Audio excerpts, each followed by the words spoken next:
Já estamos. You can sit on the carpet if you like. More comfortable. Okay.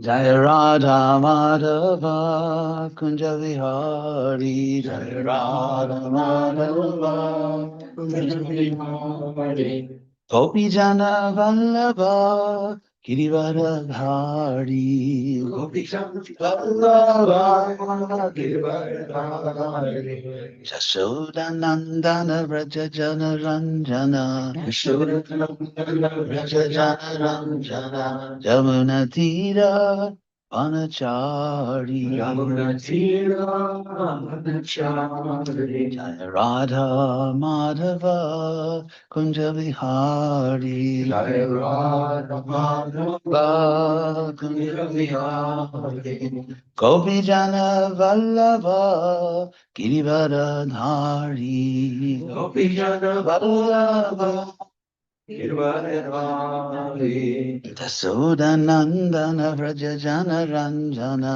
Yasodanandana Vraja Jana Ranjana Yamuna Tira Vanachari Yamuna Tira Vanachari Jaya Radha Madhava Kunja Vihari Jaya Radha Madhava Kunja Vihari Jaya Radha Madhava Kunja Vihari Jaya Radha Madhava Kunja Vihari Om Namo Bhagavate Vasudevaya Om Namo Bhagavate Vasudevaya Om Namo Bhagavate Vasudevaya Om Namo Bhagavate Vasudevaya.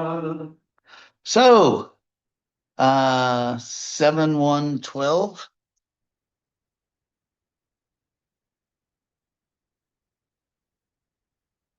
Okay. So, Ya Esha Jannapi Kala Ishita Satvang Suranikam Ivaidyatyataha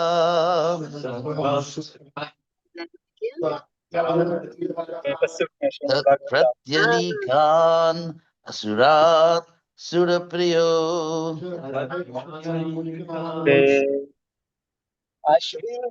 Rajastamaskan Praminotirusavaha.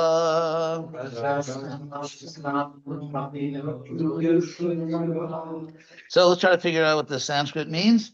Read Prabhupada's translation and then we'll chant it. And hopefully when you chant it, you'll have an idea of what you're chanting.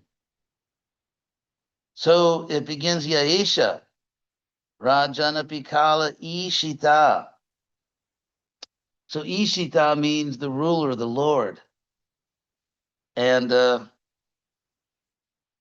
so many interesting grammatical details, but I know I have to talk about the theology. So Rajana Pikala, so Kala, time, is the Ishita, the controller, the ruler, the governor. And Ya Esha, Ya means who, and Esha means he.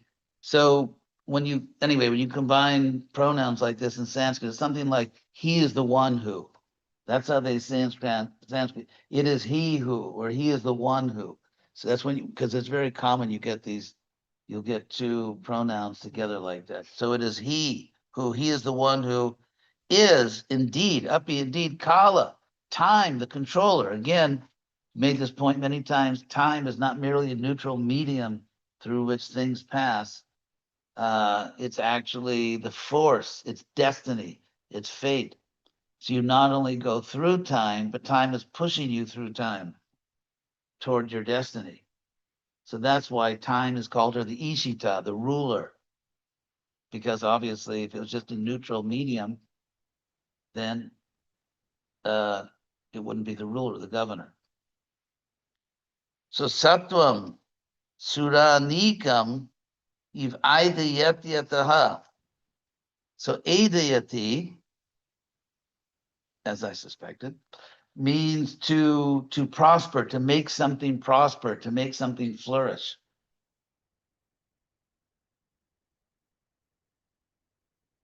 So, so ataha,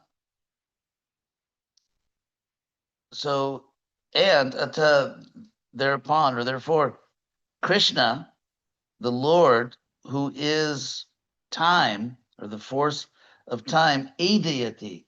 A deity means you cause something to flourish, you cause something to grow, to increase. So Krishna makes the Sura. Could you just turn that off?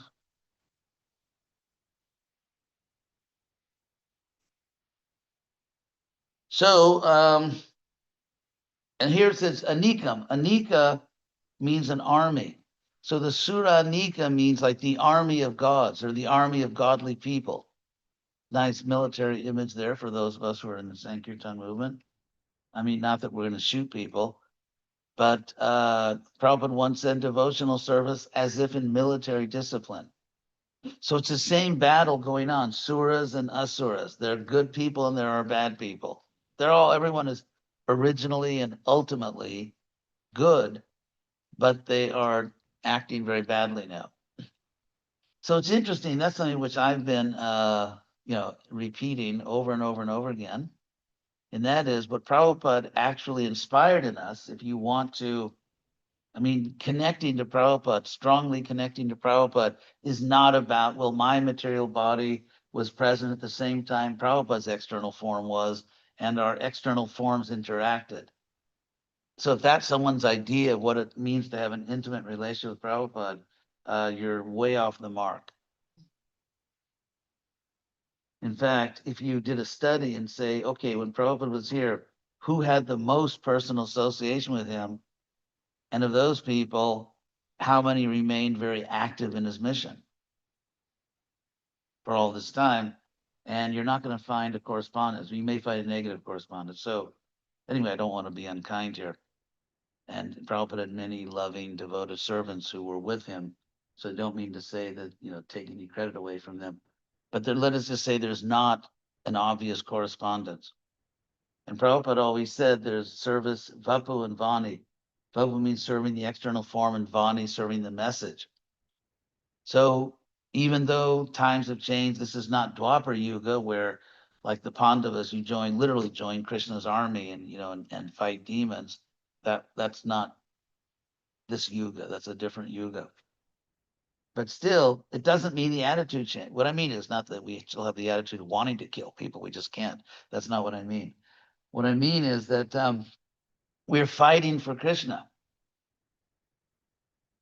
So if you look at the Hare Krishna movement, let's say if you have the ability to stand outside the Hare Krishna movement, I don't mean leaving Prabhupada, I mean conceptually, the ability to stand outside and look at it objectively, would you characterize ISKCON, let's say in North America, as a, what's the word, mobilized movement, a movement on the march that's really pushing hard to bring conditioned souls in? Or would you see it as a movement that really just likes to build temples and do very opulent rituals? Just asking. Everyone can answer for themselves. And so what we're trying to do in Krishna West, the forbidden Sangha, what we're actually trying to do is restore. And not that we're the only ones. It's not that we're saying no one is doing that. Obviously, there are many very good devotees. But we are trying to do our best to create a large scale mobilized movement to actually restore what Prabhupada gave us. I remember that you probably don't remember anymore, it's sort of ancient history now, but maybe in the early 70s, maybe mid 70s, one of the richest families in America, perhaps the richest family, was the Hunt family. You may remember that. And they were based in Dallas. Prabhupada used to walk at what's the name of that park? White Lake Park, I think. And there's a beautiful park not far from the temple. And Prabhupada used to walk there every day around the lake. And so the place where Prabhupada would walk on the lake, you could see all the way across the lake this huge mansion on a hill overlooking the lake, and that was the Hunt family.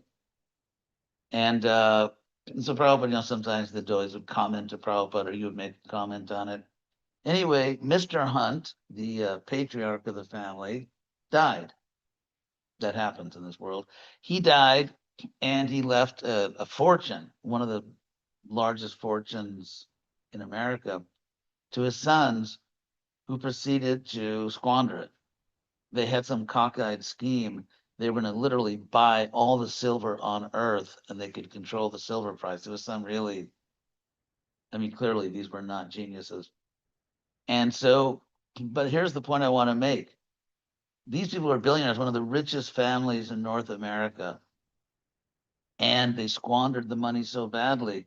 It came down to the point, then they had all kinds of legal troubles. Everyone was suing them. And so one of the Hunt brothers had to fly to New York for a court case. He could not afford a taxi. He had to take a bus. They squandered billions of dollars and came to the point where he could not afford a taxi in Manhattan.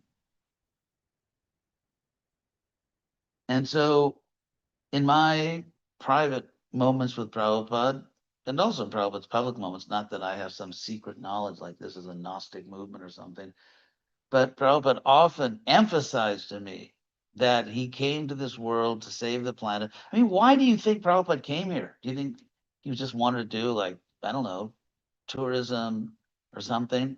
Why did Prabhupada even come here? Why would he come here? He came here to save this world, or to be Krishna's instrument for Krishna saving the world. He had no other reason to come here.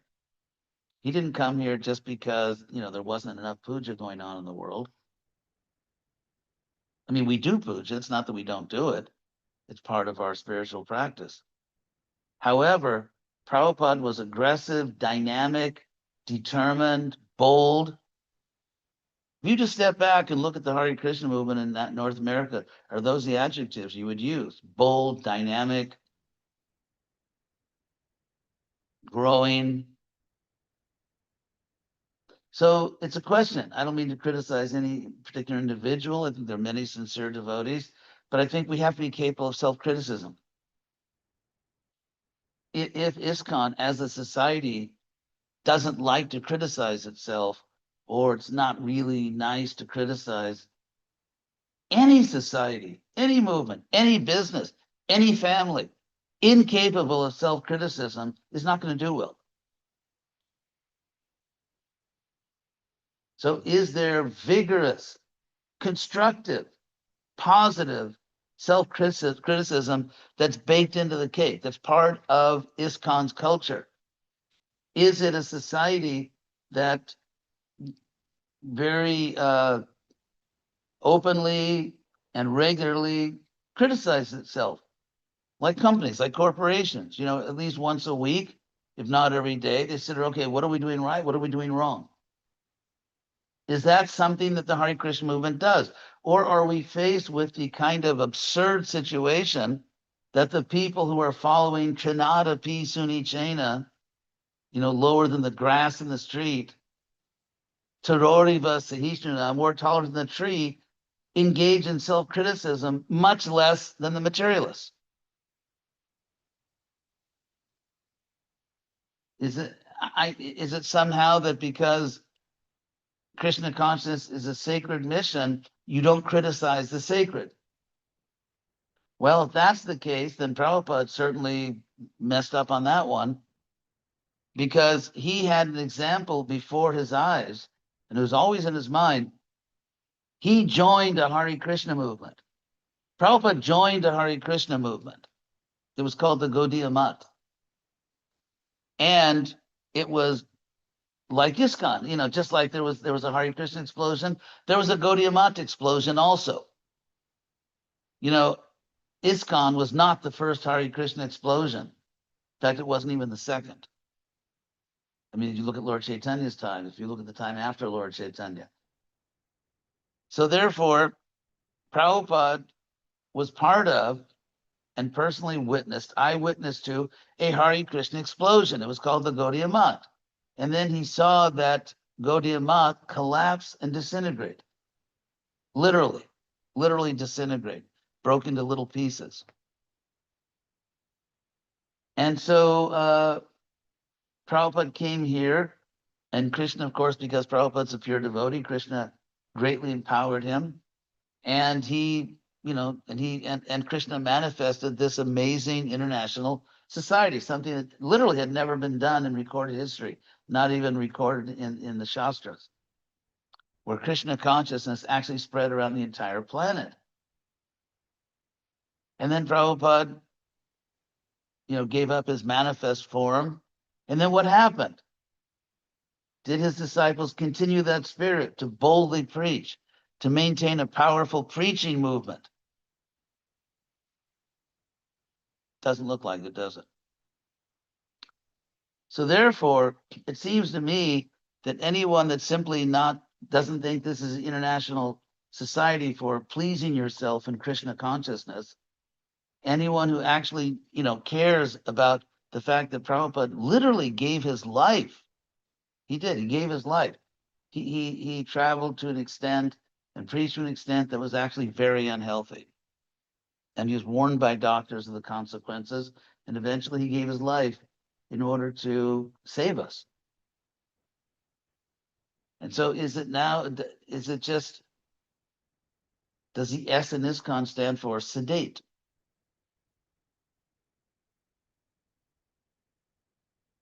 Anyway, you've heard this before.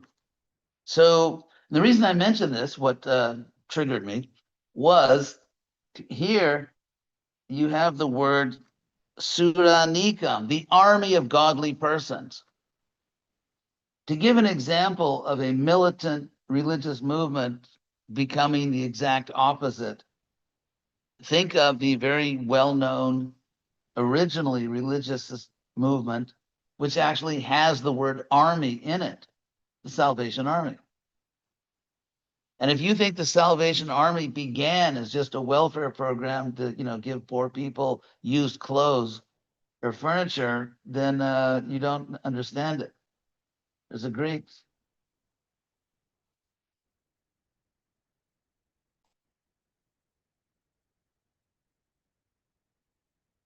There is a great movie. George Bernard Shaw, who fought for animal rights. He was a very, very famous playwright in the early 20th century. Actually mid 20th century.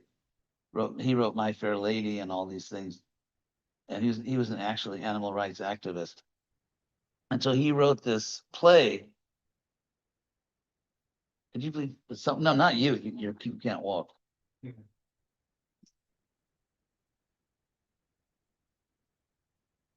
There's a movie of it which is really good. It's called Major Barbara. And there's a really good movie you can find on YouTube called Major, and it has an incredibly Krishna conscious message. That there's this girl, the Salvation Army. This is the point. The Salvation Army was like extremely militant. They were preachers. They were preachers who wanted to change society. Of course, they were Christians, and they literally wore military uniforms. They were so fired up. They wore military uniforms. And so she was a leader in the Salvation Army. She was a young, beautiful girl. And she was Major Barbara. And that's the name of the play or the film. And what the whole story is about is, what is real renunciation? What is yukta vairagya? And what is phalgu vairagya? What is just mundane renunciation? But anyway, it's a really good story. And George Bernard Shaw gets it right in terms of what real renunciation means. So, but the point I wanted to make is, if you see that movie or that play, the Salvation Army was, an army. They were militant, military uniforms. They had military bands, and they were, because England at that time, say in the early 20th century, it was militant. England had their empire. They were all about about the glory of conquering the world. And so they took that same spirit, the glory of conquering the world, and they applied it to a religious movement. And people had ranks. And then now the Salvation Army, most people would be shocked to know it's even religious, or it ever was religious. It's just a place where if you're really down and out, you can get very cheap used clothes and furniture. And this from a movement that started wearing military uniforms and we're going to save the world. So if we are not able to take a hard critical look at ISKCON in the spirit of serving ISKCON, in the service of improving ISKCON, not attacking it to destroy it, but the opposite, critiquing it so that time doesn't destroy it. So if you just did a tour, if you traveled around to Hare Krishna temples in North America or Canada or other places, would you conclude this is a really fired up, mobilized movement that wants to save the world? Is that the conclusion you would come to? Obviously not. So where is it? Where is it within the ISKCON world that there are regular, constructive, critical meetings? Where is the drive that we have a problem, but we have to fix it? How do we fix this problem? Now, there's something called 335, where apparently just sort of by wishing it, we're going to get 3% of all Americans engaged in Krishna consciousness, which is, what is that? About 10 million people, by the year 2035. Exactly how we're going to do that is not clearly specified. It's a nice thought. So I personally, when I leave this world and I have to face Prabhupada and Krishna, I'm going to at least be able to say I tried. I didn't just sit around and just, live my life. I actually tried to fix this for you. Whether it succeeds or not, that's up to Krishna. Obviously, none of us has the power to do anything without Krishna's blessing, but at least that's the movement that I joined. That's the movement that Prabhupada trained me in. And I'm not gonna give in to another mood or atmosphere or way of doing things. For the rest of my life, I'm gonna do everything in my power to be faithful to the training that Prabhupada personally gave me. So, anyway, I don't really have a strong personal opinion on that, but I thought I'd just. So anyway, going back to this verse. So, so the Lord, who is the controller and who is time, he favors, he makes the godly people prosper, adiety. And the people he makes, and the people he makes prosper, the people that get the special mercy of Krishna are the army of the godly. The army of the godly. That's what it says. Read it and weep. That's what it actually says. Suranikam Eva Adiyatiyataha Tat Pratyanik. Then there's a Pratyanikam. Anika means army. Pratyanika means a counter army, an opposing army. Prati is a prefix, which can mean various things, but one of the common meanings, and certainly the meaning here, is the counter army, the bad guys. So Tat Pratyanikam, and Tat, the word Tat means they are the counter army against the godly. Tat there, anyway, much as you would love to hear all the technical details of Sanskrit grammar, that costs more. So they're the counter army who are opposing the godly. Got to see what your plan is, what your Bhagavatam plan is, right? I'll tell you how much Sanskrit you get. So Tat Pratyanikan Asura. In other words, you have suras, asuras. You have the godly Anika army. You have the Pratyanika, the opposing army of the asuras. This is very clear. There's a very clear picture. Tat Pratyanikan Asuran Sura Priya. But Krishna, Priya as a suffix here, which means the right side of a hyphen, means that Krishna is dear to the suras, or the suras are dear to him. if it's anyway, there are different kinds, grammatically different kinds of compounds in Sanskrit. And so I can see in your faces you want to know all the technical grammatical details. But we haven't got time right now. So anyway, it can mean in Sanskrit, it can mean Krishna who is Krishna who is Sorry. no, it's totally bona fide to laugh at my jokes. So Krishna who is dear to the Suras or to whom the Asuras are dear.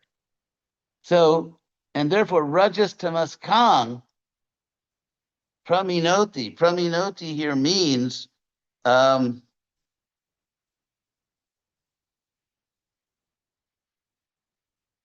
very interesting, somewhat rare Sanskrit verb. Destroys. Destroys. So obviously, if you look at Pratyanikan, it ends in and Asuran, they all end in a long A and an N. Pratyanikan, Asuran, Tamaskan. So that's the ending for the masculine accusative plural. Jagovinda will explain that. It can take too long. It take too long. And so the accusative case means that it's the object of the verb. It's the object of the verb, and the verb is praminoti. So Krishna destroys those who are the counter army to the godly, the asuras, who are driven by passion and ignorance. And so the long N tells you in Sanskrit that they're the object of the verb praminoti. Krishna destroys them. And Krishna is Uru Shava. This is so interesting, actually. Uru means greatly, and Shava means heard about. So it means one who has a great reputation, one who is heard about very widely, one who's very famous. And so Uru Shava means that this act of Krishna of helping the godly to defeat the ungodly, it's not among intelligent people, it doesn't create doubts about is Krishna really equal to everyone, but it does the opposite. It shows his glory because he's actually enforcing the law. If someone is breaking the law and the police apprehend that person, and then typically, the criminal may say, "Hey, why are you picking on me? Why are you, why are you doing this to me? Why? Because you're a criminal. Because you're breaking the law." So a good law enforcement officer doesn't just pick on people, doesn't just discriminate, simply enforces the law. Krishna says in the Bhagavad Gita, Dharma Sangstapanartaya. I come in order to reestablish Dharma. And that's exactly what he's doing here. The universe has laws. There are laws in the universe. It's not anarchy. It's not chaos. There are laws. And when people break the laws, there's a cosmic police. And the cosmic police are called the Devas. And just like, let's say there's some great disturbance, like let's say a bunch of terrorists or something take over a building and the police can't handle it, they call in the National Guard or they call in whatever. If necessary, they're calling the army. And so here, what's happening here is that the situation was escalated because the Devas could not by themselves defeat the Asuras. And so it was escalated and Krishna came in with his own attack helicopter called Garuda. So Krishna came in. It's good stuff. It's better than Marvel. So so that's what's going on. It's not that when the police come in and stop a terrorist that, oh, why are you picking on those people? Why are you discriminating? No, it's just protecting the law. The law is neutral. That's why all over America, outside courthouses, you see the goddess of justice, very nice pagan touch in what had been a very fanatical Christian country. So you find the goddess of justice holding the scale. And the reason, and in these statues you see everywhere outside courthouses, the goddess of justice holding a scale and blindfolded is because the goddess will not favor anyone. She's simply weighing the evidence. The decision proceeds from the preponderance of evidence and the lack of evidence, and blindfolded because the justice will not favor someone because that's my friend. It's like that old saying, good lawyer knows the law. A great lawyer knows the judge. So, so that's justice. And Krishna here, and that's what Krishna says, that concept of justice being neutral and simply weighing the evidence impartially, that is a principle in Western civilization, and it's a principle in the Bhagavad Gita. It's the same principle. Krishna says, Samoham sarva bhuteshu. I'm equal to all creatures. So therefore, if we actually understand Krishna consciousness, not as something extremely ethnic, different other thing, if we actually understand Krishna consciousness, we'll see that there are hundreds and hundreds of points of contact with Western civilization, innumerable points of contact, and there's no reason in the world to present Krishna consciousness as something extremely exotic or strange or other, unless we want to do that for some psychological reason of our own, that we feel we need that.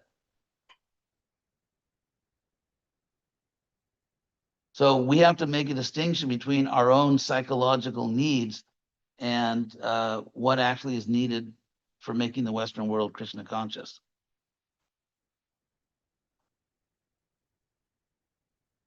So, on that very happy note, let's see. So that's what this verse is. And now let's read the purport, Prabhupada's purport, which I hope we can appreciate even more now, knowing all these things about the verse. The Lord says in Bhagavad Gita, just as I was saying, Samoham sarvabhuteshu, I'm equal to everyone. Na me dveshosti na priyaha, I envy no one, nor am I partial to anyone, I'm equal to all. The Supreme Personality of Godhead cannot be partial. He is always equal to everyone. Therefore, when the demigods are favored and the demons killed, this is not his partiality, but the influence of the time factor, which means a completely neutral, impartial force of justice. A good example in this regard is that an electrician connects both a heater and a cooler to the same electrical energy. The cause of the heating and cooling is the electrician's manipulation of the electrical energy according to his desire. But factually, the electrician has nothing to do with causing heat or cold, directly causing, nor with the enjoyment or suffering that results. If someone comes in and installs an air system in someone's house, and the person makes it, puts it too cold, and gets pneumonia and dies, you can't say the electrician killed him. That would be absurd. So Krishna is just giving us a universe. Here, play with this for a while. And it's an educational toy, actually. What's big with the universe is it's an educational toy. And and so if you take an educational toy and beat yourself over the head and get a concussion, that's not the fault of the person that gave you the toy. So there have been many historical incidents in which the Lord killed a demon, but the demon attained a higher position by the mercy of the Lord. Putana is an example. Putana's purpose was to kill Krishna. Ahopaki Stanakala Kutam. She approached the house of Nanda Maharaj with the purpose of killing Krishna by smearing a poison on her breast. Yet when she was killed, she attained the highest position, achieving the status of Krishna's mother. Krishna is so kind and impartial that because he sucked Putana's breast, he immediately accepted her as his mother. This superfluous activity of killing Putana did not diminish the Lord's impartiality. He is Suhridam Sarvabhutanam, the friend of everyone. Therefore, partiality cannot apply to the character of the Supreme Personality of Godhead, who always maintains his position as the Supreme Controller. The Lord killed Putana as an enemy but because of his being the supreme controller, she attained an exalted position as his mother. Srila Madhva Muni therefore remarks, Kale Kala Vishaye Api Shita Dehadi Karanatvat Suranikam Eva Stitang Satvam. Ordinarily, a murderer is hanged, and in the Manu Samhita it is said that a king bestows mercy upon a murderer by killing him, thus saving him from various kinds of suffering, karma. Because of his sinful activities, such a murderer is killed by the mercy of the king. Krishna, the supreme judge, deals with matters in a similar way because he is the supreme controller. The conclusion, therefore, is that the Lord is always impartial and always very kind to all living entities. So, any questions on this? Jagovinda Prabhuji. Putana had no good intention, so why was she blessed? I mean, I know the reason is because she was killed by Krishna, but that seems like contradictory that she's a bad person that wanted to kill Krishna. But Yes, well, okay, first of all, to be in the starring cast in Krishna Leela,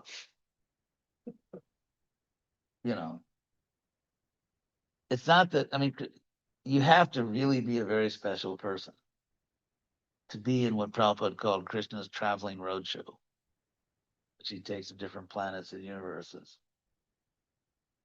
So, I mean, ordinarily, in order to become Krishna's mother, you would have to deserve it.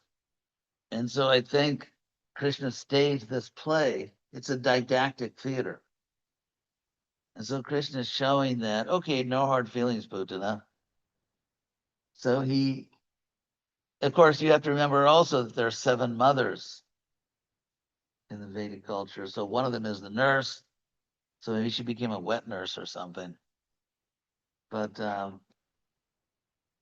ultimately, she got exactly what she deserved. So even though she had let's say like a bad day, she was a witch, she had a bad hair day, but let's say she had a bad day and she came to kill Krishna, but ultimately to get that position as to see Krishna, and then to play with him, to engage in a Leela with Krishna, obviously you have to be very, very, very exalted, but that's the part she played. She played the villain. she really wasn't a demon. She just played the part of a demon. Yeah, otherwise how could she see Krishna? Just like Jai and Vijay, who were actually pure devotees, and they became Hiranya Kashipu and Hiranyaksha.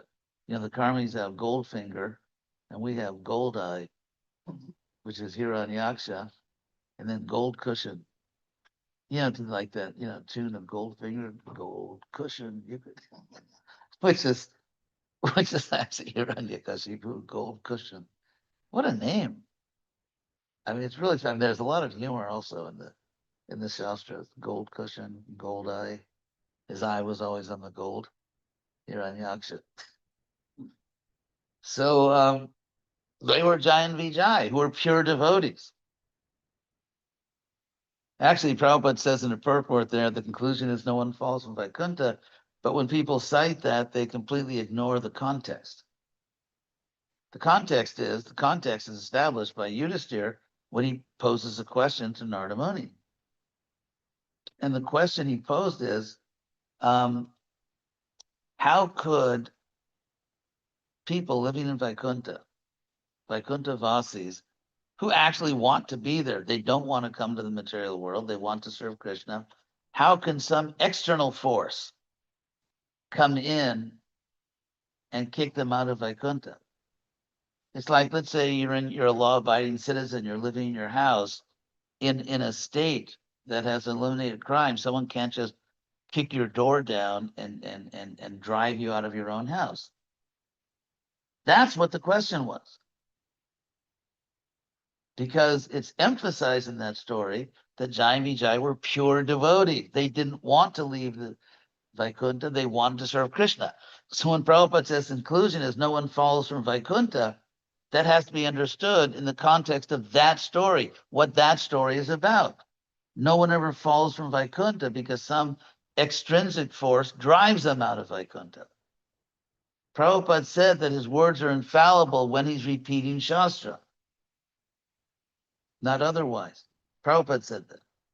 So if we want to draw a conclusion about the soul falling or not falling, and if we want to base it on Shastra and not try to apply it to a completely non-Shastra context, then Prabhupada's statement means that if you are in the spiritual world and you want to be there, no one can come from outside and drive you out. That's what the story's about. And they were given a choice. They could be. Yeah, 3 births as demons, or I mean, obviously it was rigged. Because if they would have got three births as demons, 3 births as devotees, then it would no. But they were, I mean, clearly it was rigged. And because Prabhupada said Krishna wanted to play like that. Krishna wanted to play like that. When I was a kid, I remember, that Circle Park in Beverlywood? We went there, right? Yes. It's a very beautiful neighborhood, actually. Krishna put me in when I was young. And that's why I'm so spoiled. So when I was a kid, we used to go there, and we, like in middle school, we'd wrestle, all my friends, and we'd wrestle on the grass. It was a lot of fun. We used to watch the wrestling. We actually didn't know it was fake, it was we were like 12 or 12 years old or something like that. 13. We actually didn't know the obvious that it was fake. But as we were wrestling, and we used to have a lot of fun like that, rolling around the grass. And so Krishna wanted to play like that. And they played the role very well. They actually were doing horrible things and cursing at Krishna. And Oh yeah, they did their part. I mean, you could have 2 people who are the best of friends, but when they're making a movie, they try to kill each other, yell at each other, and then the director says, "Okay, cut," and they just laugh and go out to lunch together.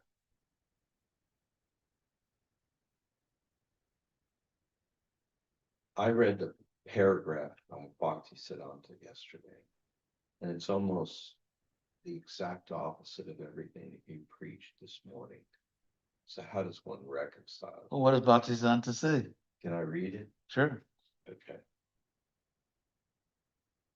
And I'm sure it has something to do with the pure devotee sees everything perfect and comes down to the second class platform in order to preach. But Go ahead. I don't have the brilliance that you have. Okay. It's entitled Reforming the Reformer. Srila Bhaktisiddhanta Saraswati Thakur Prabhupada. The world stands in no need of any reformer. The world has a very competent person for guiding its minutest happenings. The person who determines that there is scope for reform in the world himself stands in need of reform. The world goes on in its own perfect way. No person can deflect it, even the breadth of a hair, from the course chalked out for it by providence. When we perceive any change being actually affected in the course of events of this world by the agency of the particular individual, we must know very well that the agent possesses no real power at any stage. The agent finds himself driven forward by a force belonging to a different category from himself. The course of the world does not require to be changed by the agency of any person.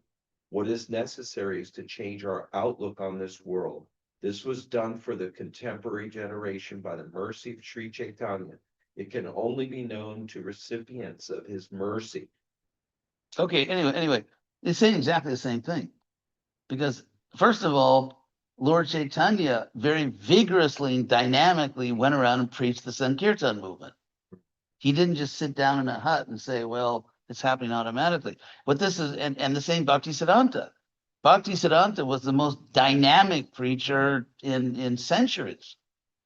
And so what this means is Bhaktisiddhanta is addressing the material, the mundane reformers. Of the mundane reform. Yes, because in his time, India was just boiling over with all kinds of reform movements and kick out the British and do this and do that. And so he's saying, all you need to do is become an instrument of Krishna. because that's what Krishna says in the 11th chapter of the Gita. Nimitta matram bhava savisacha. Just be my instrument. Don't create your own movement. And yeah, and Prabhupada was the most dynamic. I mean, it was almost, almost became dizzy watching him travel around the world. Then he encouraged us to be very dynamic. In other words, they're saying, don't get entangled in mundane reform movements. Because if you do, you're not Krishna's instrument. So it's really you trying to do that. Whereas if you're following Prabhupada, if you're following Lord Chaitanya, you're not doing anything because you're just an instrument, but you're acting very dynamically. Thank you very much. My pleasure. It's an honest way to make a living, right? Answering questions, yes. There seem to be two main themes that I'm aware of over the past several verses so far in this chapter. And one is that Krishna is not partial. And he's really like building and emphasizing and re-emphasizing angles of how or why, he's not partial. But then the other theme that you've drawn out more than just in the purport, but out of the Sanskrit that you kind of delve into, is this, that we have to earn bhakti. We have to earn devotion. We have to earn love from God, the vision of, we have to earn this somehow.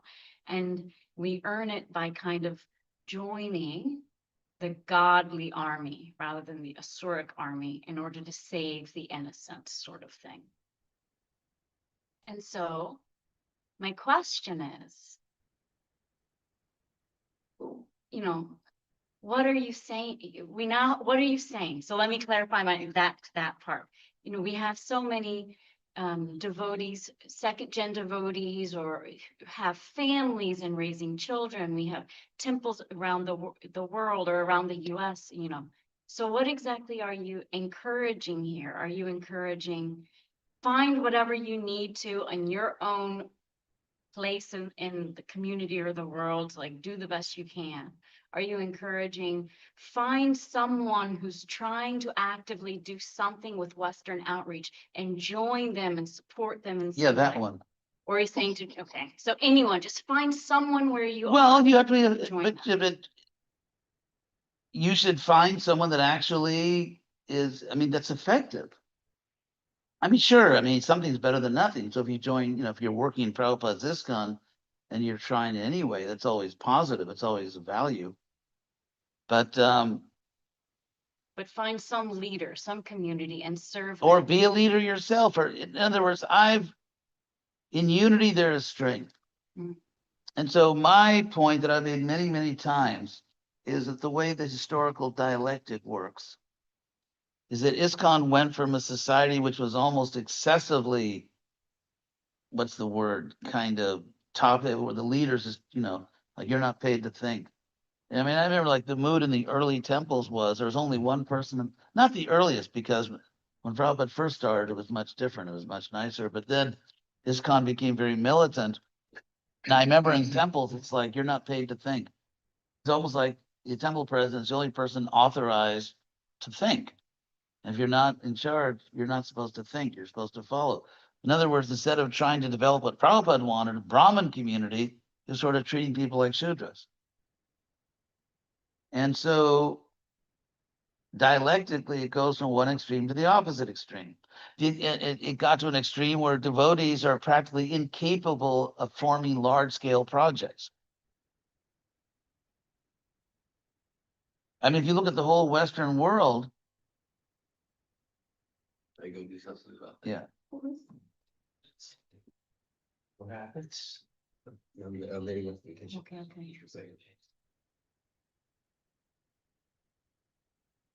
It's gotten to the point where, like in North America, it's hard to think of a single large-scale project because everyone is so individualistic. What about the Rath Yatras that they're doing? There are no big Rath Yatras. Well, they have. Well, they're mostly, but the people that come are mostly Indians. Yes, but when I say large scale, I mean, yeah, if you have a community, if you've got like, you've got it, because they have congregations, but not necessarily preaching congregations. And sure, you have a Rath Yatra cart, which you stored. I mean, I want to give them credit. They're very nice festivals. It takes a lot of work. People that do it deserve credit. But like once a year, the whole wider community chips in and you pull the cart out and make sure it's functioning. And then, maybe a lot of people, you get a lot of people in the congregation come and help cook, and you put a Rath Yatra once a year.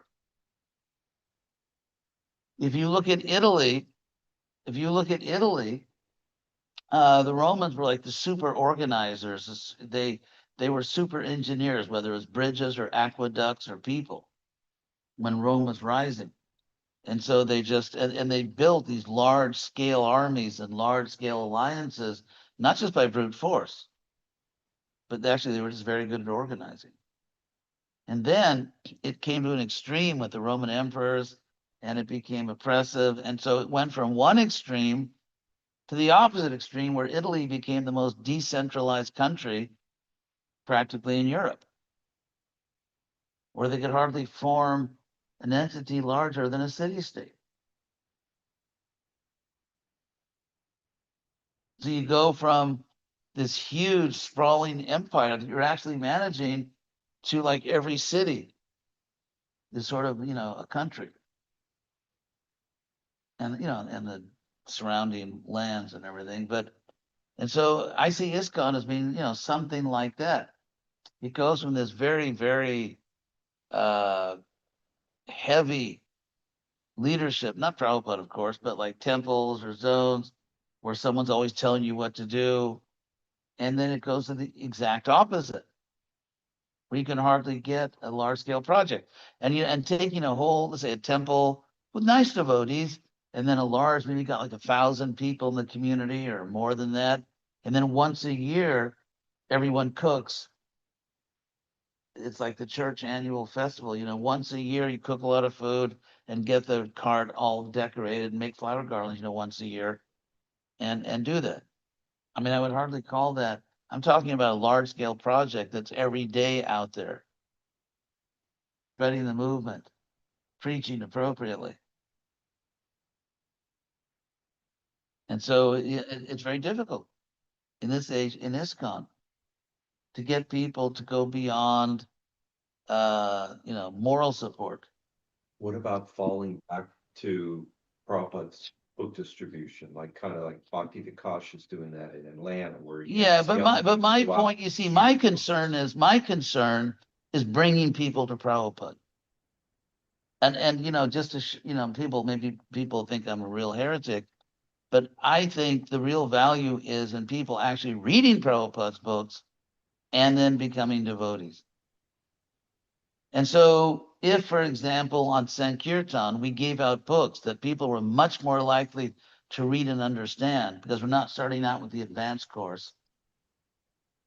And at the end of it, for example, in certain countries, they've, if people distribute books, let's just say, that are much easier to understand, and they read them actually and understand them, and then finally they come to Prabhupada, because, for example, I write books. So if someone reads my books, ultimately, hopefully they come to Prabhupada. So I think the purpose is not just to give out books and be completely oblivious to whether people can read or understand them. Like in Atlanta, they give out sets of books. Now, a large percentage of those books are thrown away. Mhm. In fact, and some of the leaders in the Atlanta temple go and collect hundreds and hundreds and hundreds and hundreds of books, which people have thrown away. In the airports, when we sold lots of books, a lot of airport workers used to make a lot of money because a large percentage of the books were thrown away. And they would go and collect the books out of the trash and they would sell them back to the devotees for $1 each. So to me, I think the policy of, if you sell a lot of books, we spread the movement. It's irrelevant who read the books. It's irrelevant how many, it's just, we don't care about people reading Prabhupada's books. That's not really a goal of the Hare Krishna movement. I mean, it's a goal, I could say, in spirit, not in practice. It's not about getting people to understand Prabhupada, to read his books. It's just about selling them. And I think that's one of the problems. Is that, Ask the people question. are almost exclusively concerned with book sales and having very little concern with actually checking to see who's reading the books.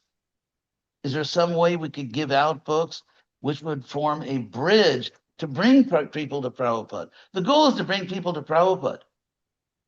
That's the goal, is to bring people to Prabhupada, because he is the great pure devotee. So my question is, how do you get people to Prabhupada?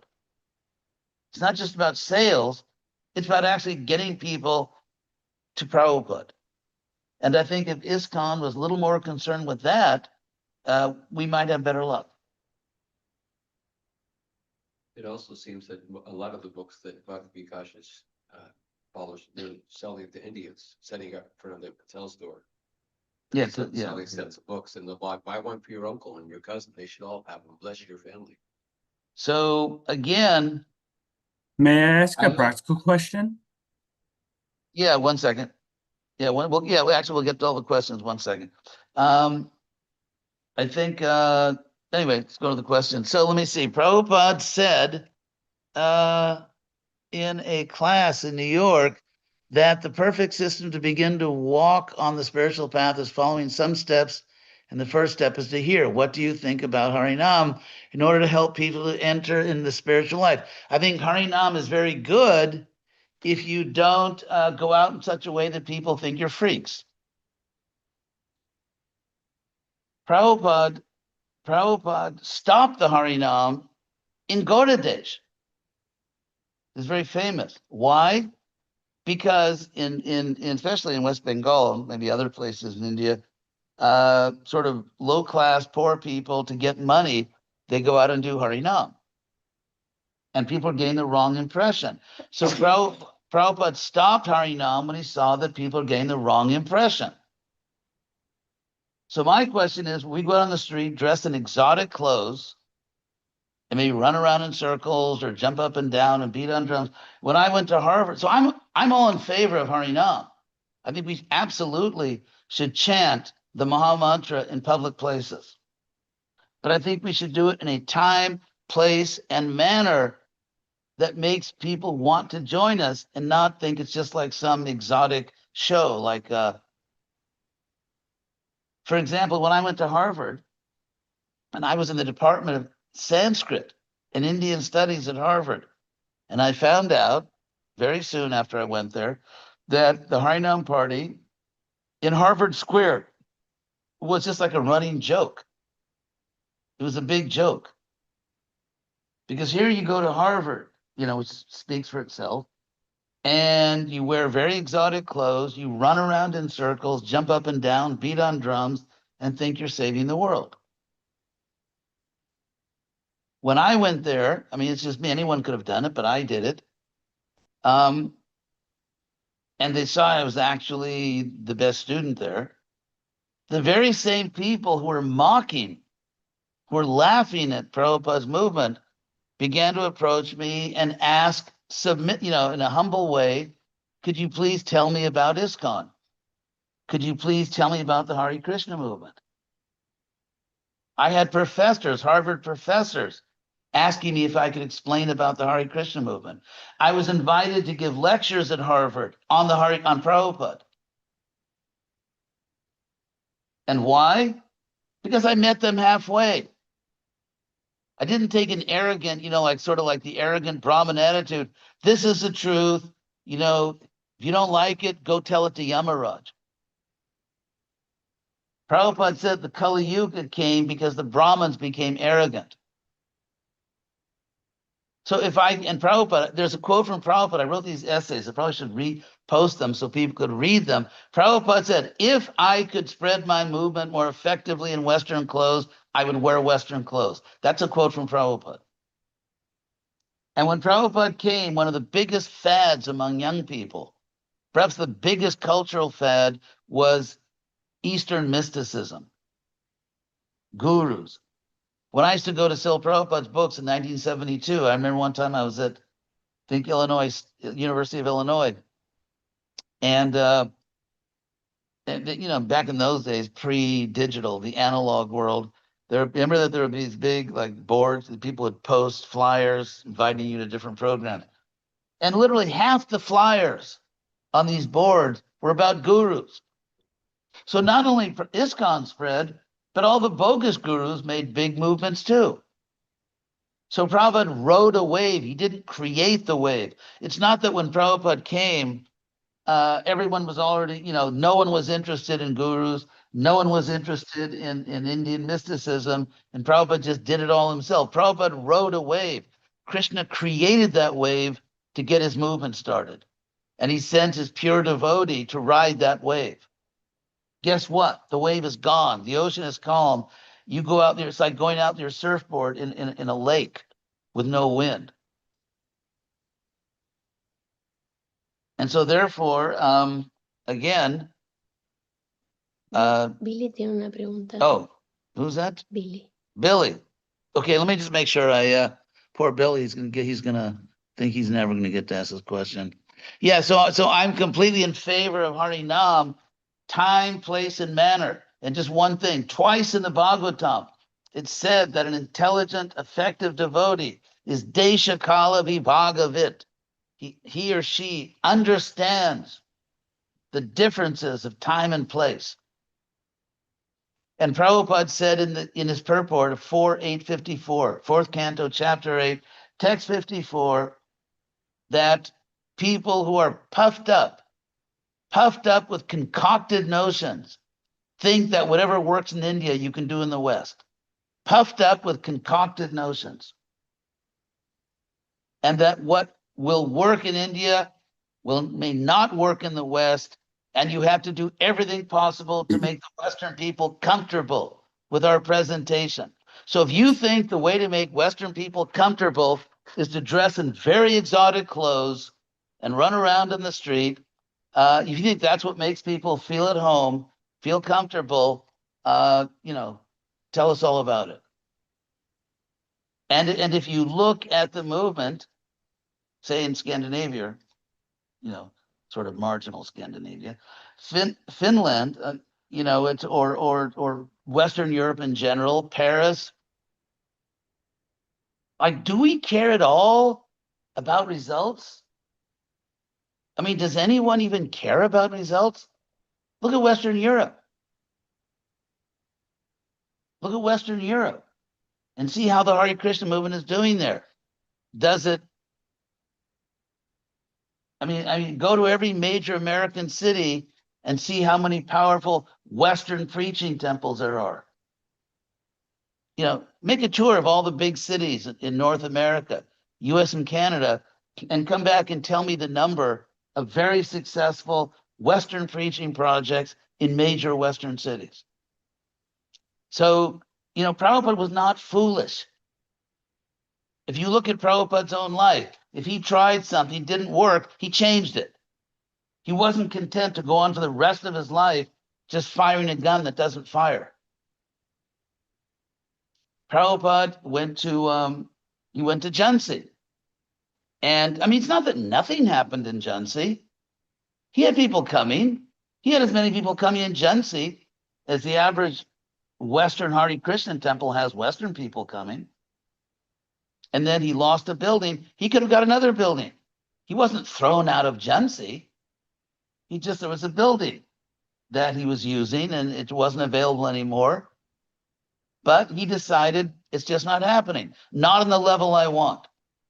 Prabhupada was not satisfied with mediocre results. And so then he went to Delhi and he began to print a sheet, Back to Godhead. It wasn't a magazine, it was like a sheet. And at great personal austerity, in the heat, I don't think the devil could stand a summer in Delhi. And so Prabhupada was going out and he was giving out this sheet. And then someone said to him, and it just wasn't the result. People were getting the sheet. People were reading it. He had friends. He was making contacts. He was getting his picture taken with famous people. That's another ISKCON thing. You get your picture taken with a famous person, you save the world, even though no one really cares. Just like in presidential election in America, and all these famous movie stars and rock stars endorse a candidate who, of course, loses because no one cares. So then someone said to him, well, people will take you more seriously if you do a book, not just a sheet. So he went to Vrindavan and did the Bhagavatam. And then he was giving out his Bhagavatam in the West. I'm sorry, in India. He had his picture taken with the prime minister. Unfortunately, the prime minister was killed by the Soviets. But anyway, so he had his picture taken with the prime minister. That would have satisfied most of it. Wow, I got my picture taken with the prime minister, all kinds of big people, or at least, taking the books, give me donations. Prabhupada thought that's not good enough. That's not going to save this planet, that I get my picture taken with the prime minister, or that I get a few people to come to a program. That's not going to save the world. So he got on a boat and went to America. And then he was in Butler. And if you read the standard biographies of Prabhupada, for a while, he kind of thought, well, maybe we'll just start in Butler. And then he realized, well, actually, the glorious, Hare Krishna revolution is not going to start in Butler, Pennsylvania. I don't want to, saying bad about Butler, but Prabhupada realized that. So then he went to Hare Krishna. So then he went to New York. And if you look at Prabhupada in New York, he was going to Dr. Mishra's place.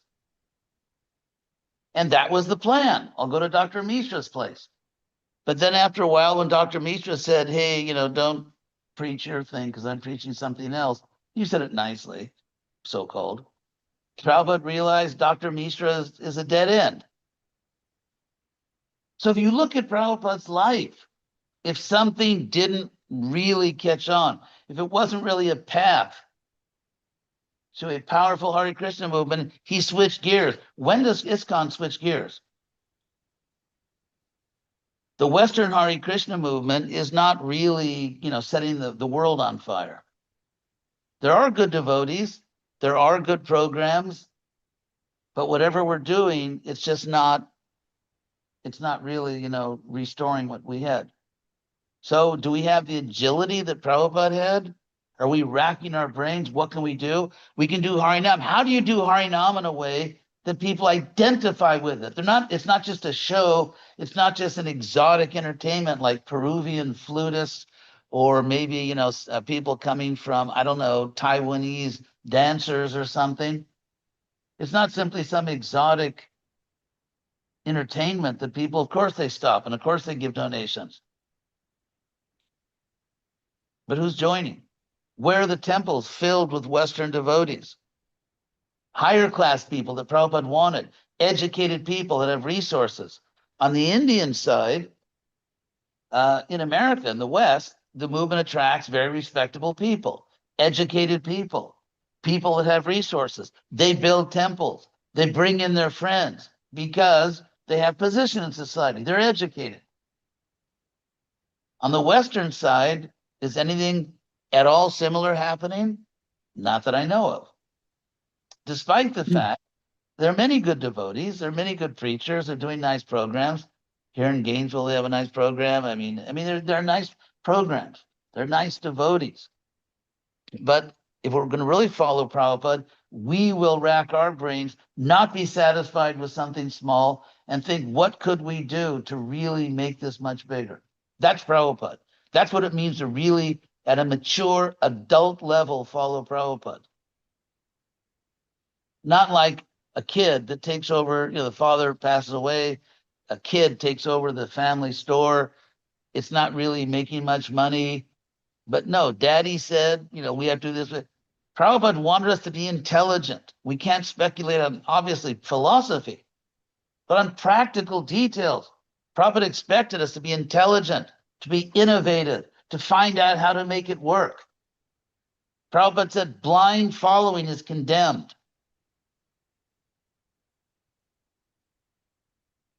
Anyway, just a few points. So, Haribol. Billy. Haribol. Jai Haribol. ho. Long time listener, first time caller. Dandavat Oh, thank you. Pranam. Jai. So I would say I've been involved in Prabhupada's movement since 2009 through Philadelphia, spent time Philadelphia Temple, Toronto Temple. I would like to submit my humble request. Let's focus on Varnashram Dharma. Specifically, I want to say what I found worked, what was innovative and helpful is I got into autism work about 10 years ago, 20, maybe 20. um, and what I realized, I heard Prabhupada say that when people seek pleasure internally, they are spiritualists. If they seek pleasure externally, they're materialists. So when I meet kids with autism, which Carl Jung defined autism as sort of like as an automobile.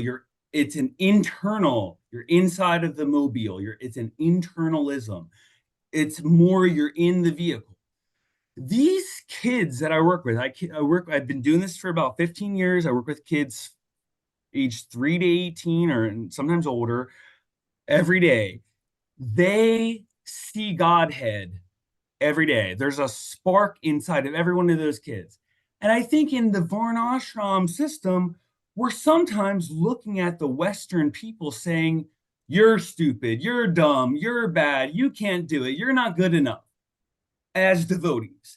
So I just threw a lot of I threw my dhoti out the window. And I started DJing. I started hanging out with these autistic kids, working with professionals in clinical behavioral psychology, where people actually would talk about the nuances of the psychological approach of this psychological makeup of this internalism of an autistic person. And I just wanted to say, can we please just let's get Varnashram going? Okay, I get it. Okay, let me respond. And I'll stop there. And thank you so much for letting me rant. Horrible. Yeah. Thank you. Be continued. Prabhupada, I mean, you're right. We absolutely need Varnashram. Actually, we have ashrams. We need Varnas. So many people in ISKCON think that the way to promote the Varna system is, get a couple acres of land and buy a cow. My point is that going back to the earliest Vedic literature, which is the Rig Veda, in the 10th book of the Rig Veda, there is the Purusha, the Virat Purusha, which means that the social orders are mapped onto the body of the universal form. So the head is the Brahmanas, the arms of the Kshatriyas and so on. So we have to repair the brain. If we cannot, and so we need, if we're going to do the Varna system, we need to somehow attract intelligent people who can teach. And so that means presenting our philosophy in an intellectually respectable way. And it means not being religious fanatics, not having all kinds of ahistorical, non-Shastra superstitions, like if you dress a certain way, that's devotee dress, for which there's no evidence in Shastra. And all kinds of things. It can't be a movement just filled with all kinds of superstitions and all kinds of ahistorical beliefs. We actually have to understand what we're doing in a rational, scientific way, based in Shastra and based in Prabhupada's teachings, and then present it to other people. And if we can attract intelligent people, that's why Prabhupada said the college students are our best customers, because they're learning. So if we can attract intelligent people, good teachers will inspire people inclined to govern, people inclined to produce wealth, people inclined to do crafts or just to help. And so, but we're not going to attract intelligent people if our presentation has a number of irrational elements, which it does.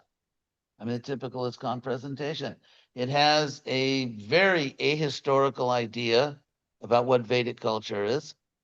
There is no, in Shastra, there is no injunction, there is no description of a Vedic ethnicity. Like, this is Vedic architecture, this is Vedic cuisine, this is Vedic clothes, it doesn't exist. And so I think a few things, the idea that that we're actually trying to spread a Vedic ethnicity, which doesn't even exist, and that's why it's so important that you dress a certain way, you cook a certain way. That is an ahistorical, catastrophic misunderstanding. It's one thing to try to get people to accept philosophy, if it's good. It's another thing to try to get them to adopt an exotic ethnic tradition, which is just absurd and impossible. And so if we could actually be rational, if we could take our philosophy and, go in and Lord Chaitanya's movement and present it in an intelligent, rational, non-superstitious, non-silly ethnic way, then I think we could attract intelligent people. If we didn't attract, then we need to become a pedagogical force in the world. We need to be the teachers of society. Prabhupada said society is headless. So he didn't say he didn't say it's stomachless. So we've got to put a stomach on society. He said we have to put a head on society, and that means a Brahmin class. And but in ISKCON, I would say that, of course, you want a Sunday school or school. There are two duties of the Brahmins. One is they do rituals like puja. The other duty is they teach. Prabhupada personally said to me, when Prabhupada asked me to be the GBC of Latin America, he personally, privately told me, don't spend a lot of time building temples. He said the higher service is knowledge, studying, teaching. And so ISKCON has become, anyway, is there something about autism particularly that, because I think autism particularly is one area where the Hare Krishna movement has the most information, the best information, complete information about the internal. It's a rising tide lifts all boats. Just like you're engaged in that field. So if we had lots of intelligent devotees, obviously some of them would work in that area. But, these are hard times. These are very hard times. It's not that like it used to be. You'd have a devotee community. I mean, in terms like really surrendered devotees, maybe 100 people, maybe 200 people. And if you need someone to do something, you can always find someone. These are very hard times because the Western devotee population of active devotees has been decimated. And so I've had people are very agreeable to the philosophy, but maybe it's sort of like we don't need them to necessarily join. Like they don't like to cross that join. We absolutely need people to join. And I'll explain like they that. need to be favorable, but like I'll explain that sociologically. Please do, please. I'll mute myself. Thank you. Anyway, so what social science has shown, there's actually a division of social science which studies new religious movements like ours. Obviously not new, I mean, historically, but new in America or new in the West. And what they find is, hey, I'm glad you're still here. I just had to take the phone call. Oh, that's fine. What they find is that movements like ours do not grow, do not survive as influential forces by making a lot of friends. That doesn't work. I mean, we want a lot of friends. What indicates, the indicator that the movement will survive and grow and prosper and become influential is building the core. It doesn't mean we're hostile to people that aren't fully surrendered. Because obviously because every good devotee, being kind, being friendly, will naturally make friends in many communities, just like you do. And I do. So, so as you grow your core, you make more and more friends. If you just make the friends without the core, it doesn't survive through history. And so ISKCON has gone, bounces between these irrational extremes. The first irrational extreme was if you don't live in a temple, at best you're agnostic. It sounds like kind of like a joke now, but it's not too far from the truth. The early, the old days. And this is not the old days when Prabhupada was there, and with all his devotees in London or San Francisco, not those days, but afterwards. With the Sankirtan revolution, where suddenly there were a lot of devotees, a lot of money. And anyway, that's a whole sociological study itself. We had the fringies back then. Yeah. Yeah, we had fringes. Yeah, but that was not that was a pejorative term. So the point I want to make is that we have to grow the core. It's just, you can't just, we can get our picture taken with some movie star or some politician and nothing ever comes of it. You get someone like George Harrison. George Harrison's a very good example of someone, do it. George Harrison actually stood up and was counted.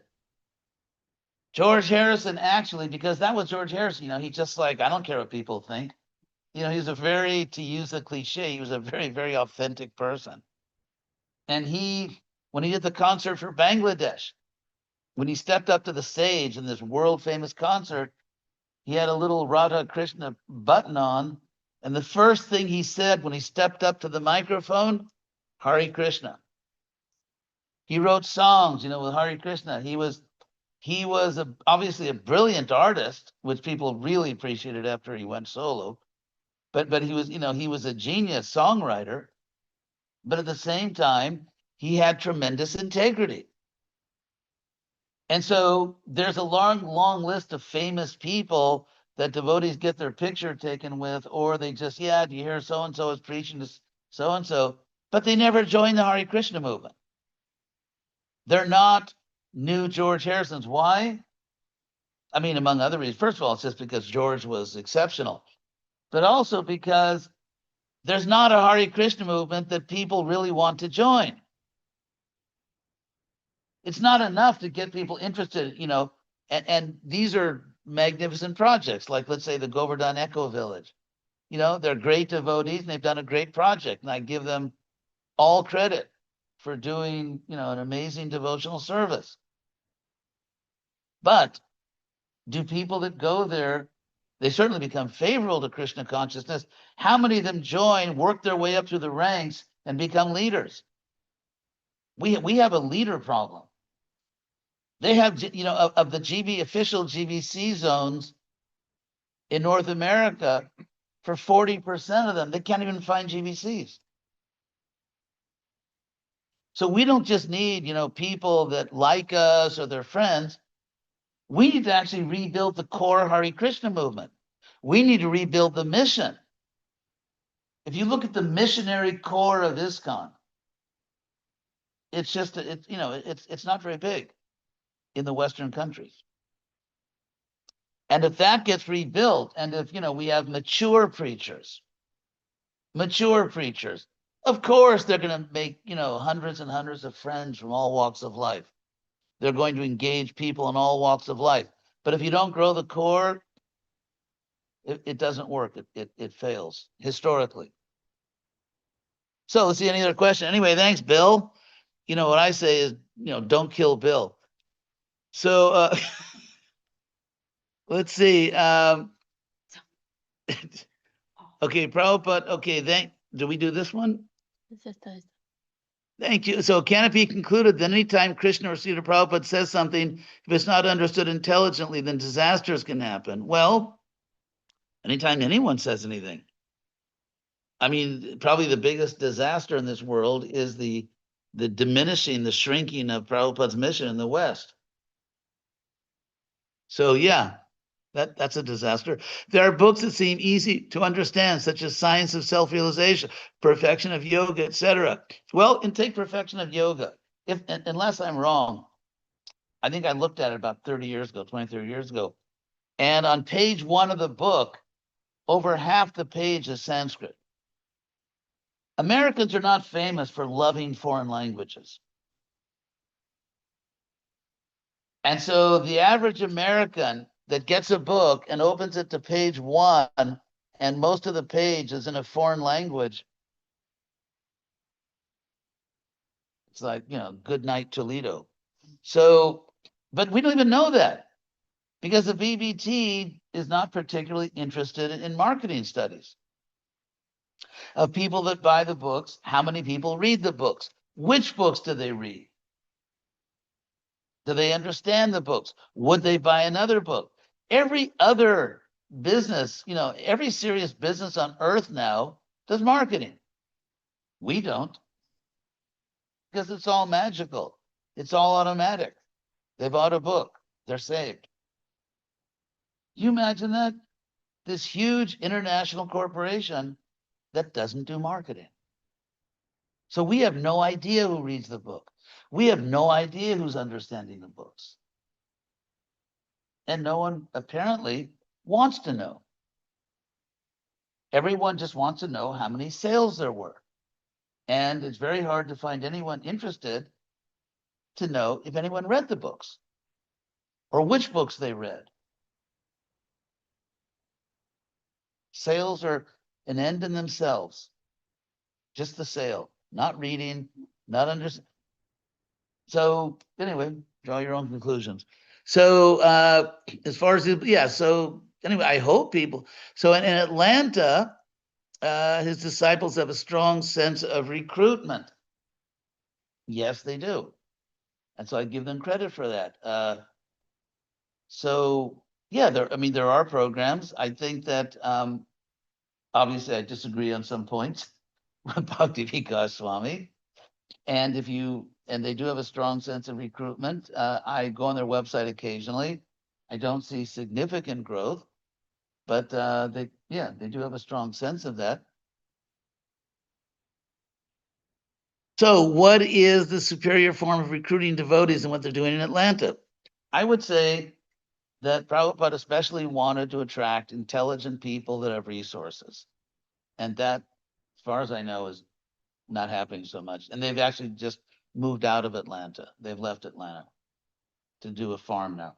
So I don't want to criticize them, but in terms of growing communities of educated, intelligent people who can be leaders in society, look for yourself. Go on their website and draw your own conclusion. I know that Prabhupada, in all the letters he wrote before coming to America, and all the letters he wrote when he came to America, and all the documentation we have, we see that Prabhupada's goal is to attract higher class people, educated people with resources. So is that program that was in Atlanta, are they attracting higher class people with resources, educated people who can present Krishna consciousness in a non-fanatical way? Go to their website and draw your own conclusion. So another thing, they recently, posted a video about their farm project. Yeah, I hope they're successful. You say a lot of people signed up online to live their new farm. Yeah, I hope it works. Let's wait and see. It hasn't happened yet, but let's wait and see.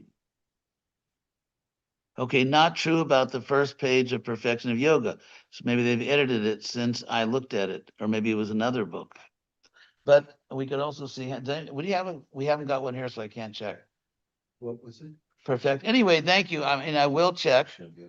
And what I do know is that if we go to practically every major city now, including Atlanta, there's no longer that program. If we go to every major city in North America and see how many intelligent, useful, people with resources, leaders from a Western background are joining our movement. And so let's be empirical about it. And I give everyone credit. There are many nice devotees. I've said that. I don't think, having a very strong preaching that women can't be gurus and women can't even take Brahmin initiation, which is, by the way, one of the things they live by. If you think that in America at the present time, you can preach that women are inferior, that they can't even be Brahmins against what Prabhupada said, that they can't be gurus against what Prabhupada said, and that that is the future of Western preaching, I don't think so.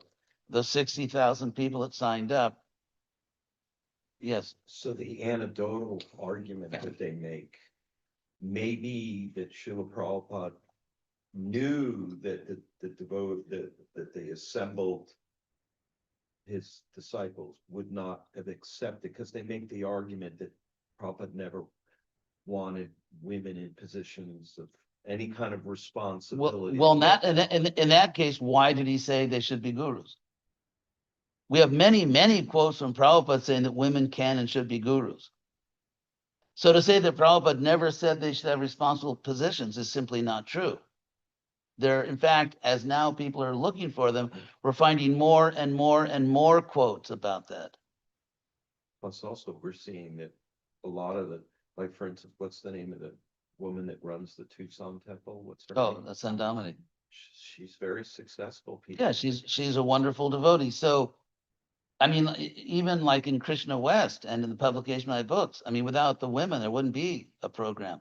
My experience is that the women, especially, or men, when they get to a certain age where they're mature, they develop a brain. well, men or women. No, just joking. Yeah, so is that they're doing brilliant, responsible, mature work. So it's just not real.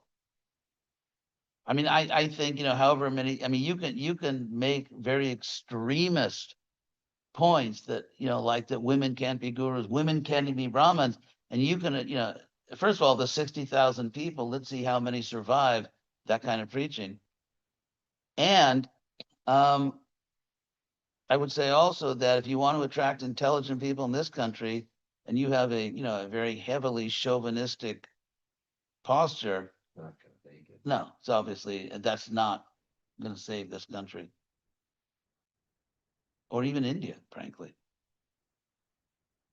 Yes, Sorry, I don't want to cut you off, I just want, okay. Coming from New Vrindavan for the past several years. right. And that being a location where there many devotees from different temples around the country come, many leaders come, and you know, it seems to be kind of like a hub of transit devotees. The impression that I got was that there is a desire, an acknowledgement and a desire to shift something integral to change and create more Western outreach and Western devotees. And this 335 thing from the GBC that you said, you know, there's a goal, very lofty goal, not so much detail on how to actually achieve the goal. The fact that that goal was even created, to me, says there's a acknowledgement from the leaders of these. Yes, there needs to be some difference happening. And so it seems like everybody's, for the most part, is on the same page as you. Like there has to be a change. Okay, well, I wouldn't say everybody, but that's true. That's true to some extent. But It's okay. the power. Yeah, you know, it's like reminds me of that song by John Lennon, Revolution, where, you know, you say you want to change the world, we all want to see the plan. Yeah. And so unfortunately, I think this is very, very unfortunate that I'm the only person in ISKCON that actually took the time to make a serious historical, sociological, Shastra, Prabhupada-based study of what has to, you know, when religious movements prosper and grow, what are the important factors, what hinders that growth? And I came up strictly based on Prabhupada and Shastra and history and social science, and came up with a plan which the leaders, the older leaders in North America and some of the younger ones, proceeded to stigmatize, to attack, to ridicule, when actually it was based on Prabhupada, and it was.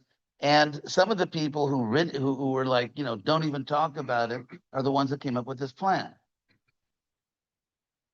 So No good deed goes unpunished. yeah, no good deed. So therefore, it's nice to say, to acknowledge that we should grow, and that's maybe a step forward. Little late, but maybe that's good. You are a pioneer. Oftentimes you come up with something well before. Yeah, but I think that if someone's an adult, not just a fanatic or just maybe a young person or whatever, and young people can understand too. The fact that there's that it's well, I hope they're successful. Of course, I hope they're successful. I hope everybody's successful. But why reinvent the wheel? Mm. It's like that song from George Harrison, Horse to Water. You can have it all laid out in front of you, but it don't make you think. And so, in fact, one of the people that came up with that plan told me that when you're speaking, let's say, like for this BI thing, don't even say the word Krishna West. Don't even say the word. Mm. So they've taken something which is actually in many ways more loyal to Prabhupada, strictly based on Prabhupada's teachings. We don't just produce astrologers, we actually produce philosophers. We go back to Prabhupada's simple programs. It's not disguised as Hatha Yoga. It's just openly Bhakti Yoga, Prabhupada's teachings.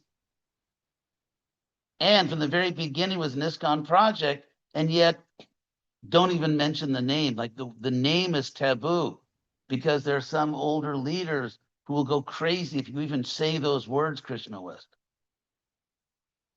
There's something sick there. There's something really screwed up there. And the good thing is that the younger leaders understand it more. Not all of them, but a lot of them.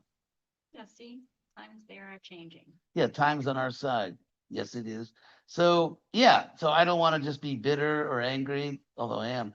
So, but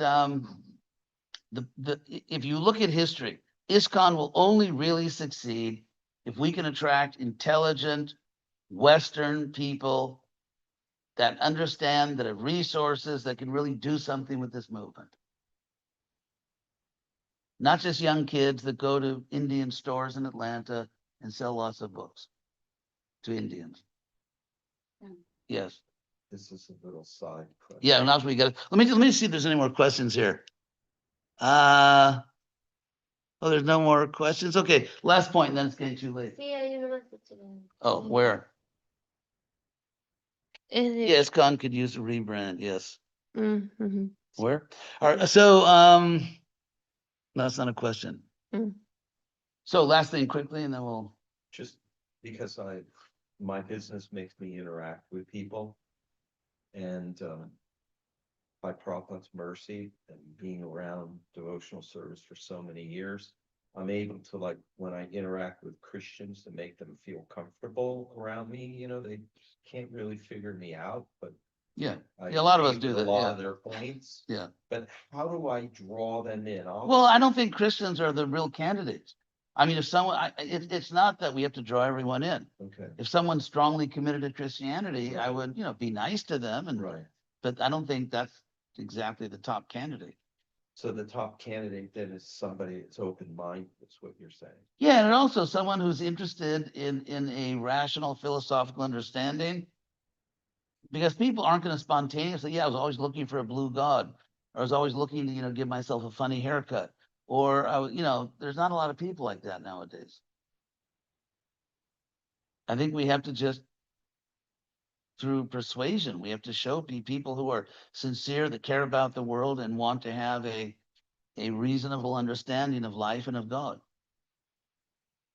So thank you all very much.